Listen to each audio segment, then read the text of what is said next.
worried. Actually, what happened is I was just want to submit the assignment. That's why I entered the college, and they were not allowing me to go inside, just because I was carrying the burqa. Yeah. So they were not allowing me. Somehow I came inside. After that, they start shouting and start giving the slogan as Jai Shri Ram, Jai Shri Ram, Jai Shri Ram. Then I started to scream as Allahu Akbar. Karnataka में इंतहा पसंद हिंदुओं के जत्थे का तनहा सामना करने वाली बहादुर बाहिजाब मुस्लिम तालिबा का कहना है कि वो जाफरानी मफलर पहने गिरोह से बिल्कुल खौफजदा नहीं हुई। मुस्कान ने कहा कि गिरोह में शामिल 10% लोग कॉलेज के और बाकी सब बाहर के थे। मुस्कान ने कहा कि हिजाब उनकी शनाख्त है, हिजाब के लिए अपनी लड़ाई जारी रखेंगी। तरजीह तालीम है, कपड़े के टुकड़े पर तालीम बर्बाद की जा रही है। मुस्कान कॉलेज पहुंची तो जत्थे ने बाहिजाब निहत्ती लड़की को गीदड़ों की तरह घेर लिया। तालिबा बिफर कर शेरनी बन गई, नारे तकबीर लगाया। बाहिजाब मुसलमान तालिबात के तालीमी इदारों में दाखिले पर पाबंदी के खिलाफ कर्नाटक हाई कोर्ट में मुकदमे की समाअत आज फिर होगी। हिजाब के हक में मुसलमान लड़कियों और हिजाब के खिलाफ इंतहा पसंद हिंदुओं के मुजाहरे कई मकामात पर हंगामा आ रहा है।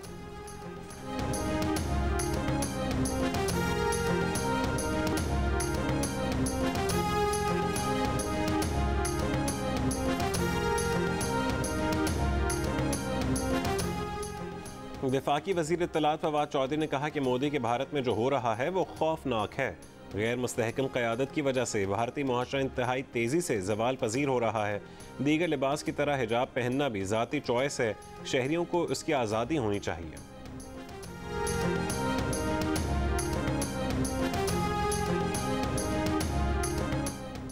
नोबेल इनाम याफ्ता पाकिस्तानी मलाला यूसुफजई की भारतीय रियासत कर्नाटक के तालीमी इदारों में हिजाब पर पाबंदी पर तनकीद।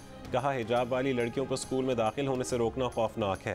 बरतानवी रुकन पार्लियामेंट नाथ शाह ने भारत में मुसलमानों की नस्ल कुशी का खदशा जाहिर कर दिया। लोग समझ रहे हैं शहबाज शरीफ साहब से मुलाकात है, इसमें हुकूमत को भी नहीं घबराना चाहिए, घबराना नहीं चाहिए। हुकूमत को घबराना चाहिए कि नहीं चाहिए? नहीं चाहिए। मेरे ख्याल में हुकूमत को कारकर्दगी को बेहतर बनाना चाहिए। कारकर्दगी को आप समझते हैं बेहतर बनाने की गुंजाइश मौजूद है। एमक्यूएम पाकिस्तान के रहनुमा सेनेटर फैसल सब्ज़वारी का हुकूमत को ना घबराने का मशवरा। प्रोग्राम जश्न क्रिकेट में कहा कि हुकूमत को घबराना नहीं चाहिए बल्कि कारकर्दगी बेहतर बनानी चाहिए। महंगाई की वजह से 80% लोग चाहते होंगे कि हम हुकूमत से बाहर आ जाएं। एक सवाल पर फैसल सब्ज़वारी ने कहा कि हुकूमत का साथ छोड़ने के लिए एमक्यूएम को अभी तक कोई सिग्नल नहीं मिला।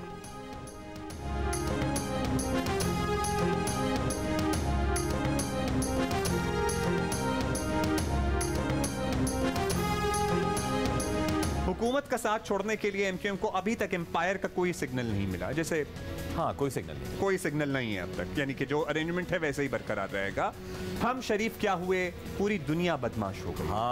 हाँ, दिल से निकला है ये वाला तो। मुल्क में सियासी हलचल बढ़ गई। हुकूमत गिराने के लिए अपोजिशन लीडर शहबाज शरीफ सरगर्म हो गए। एमक्यूएम से कहा हुकूमत से निकल जाएं। नून लीग का काफ लीग से भी राबता, दावत दी कि आएँ वर्किंग रिलेशनशिप बेहतर बनाएं। FIA में मुतहरिक शहबाज शरीफ के घर पहुंच गई। मनी लॉन्ड्रिंग और शुगर मिल्स केसेस का चालान थमाया। कहा केस की समाअत है, जुमेरात को अदालत आ जाए।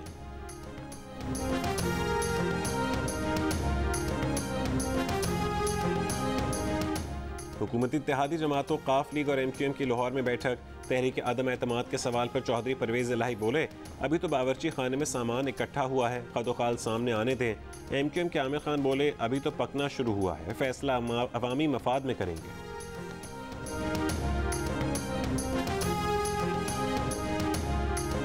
अपोजिशन के मंसूबे, मुलाकातें और तैयारियां एक तरफ, वज़ीर आज़म खम ठोक कर मैदान में आ गए। आज फैसलाबाद में सेहत कार्ड की तक़रीब से खिताब करेंगे। 4 जलसों का शेड्यूल तैयार। पहला जलसा मंडी बहाउद्दीन में 18 फरवरी को होगा।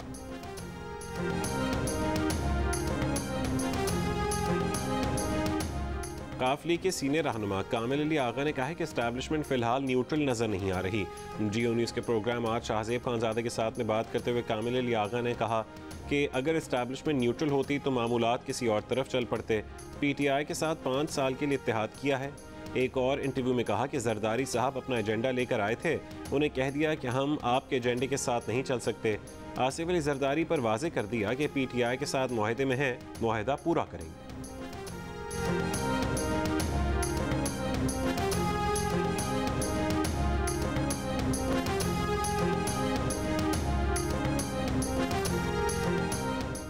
वज़ीर-ए-आज़म इमरान खान का army chief general Qamar Javed Bajwa के साथ दौरा नोश की। 2 फरवरी को दहशतगर्द हमला पसपा करने में हिस्सा लेने वाले फौजियों से मुलाकात। दहशतगर्दों को शिकस्त देने वाले जवानों को खैराज तहसीन पेश किया। कहा कि दहशतगर्दों की फंडिंग करने वाले पाकिस्तान के टुकड़े करना चाहते हैं। वफाकी हुकूमत बलूचिस्तान के अवाम के लिए वो काम कर जाएगी कि कोई फिर दहशतगर्दों की नहीं सुनेगा। कौम को पाक फौज पर एतमाद है। वज़ीर आज़म ने FC और रेंजर्स की तनख्वाहों में 15% इजाफे का भी ऐलान किया।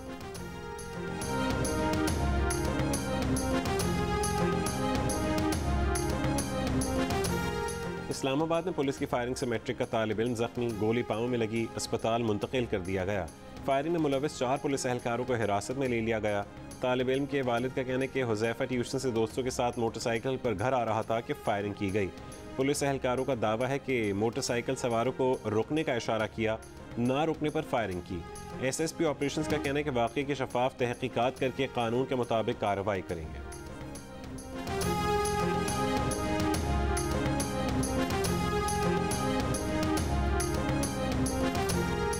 कराची थाना महमूदाबाद में बीवी पर तशद्दुद के इल्ज़ाम में शौहर और ससुरालियों के खिलाफ मुकदमा दर्ज।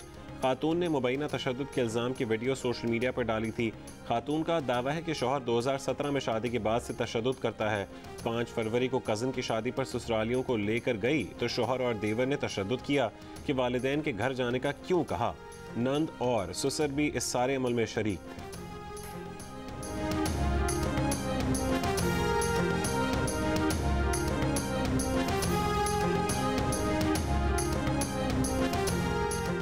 सियालकोट के थाना कैंट के इलाके में मकान में डकैती की वारदात।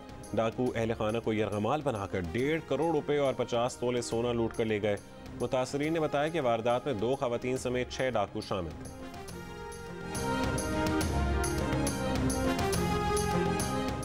दुनिया भर में हज़ारों अफराद की जासूसी के लिए बदनाम इसराइली स्पाईवेयर खुद इसराइलियों के लिए भी परेशानी का सबब बन गया। इसराइली अखबार में शाया रिपोर्ट में जासूसी का निशाना बनने वाले 26 सरकर्दा शहरियों के नाम सामने आ गए। तनाज़ा खड़ा होने पर इसराइली वज़ीर आज़म ने तहकीकात का हुक्म दे दिया।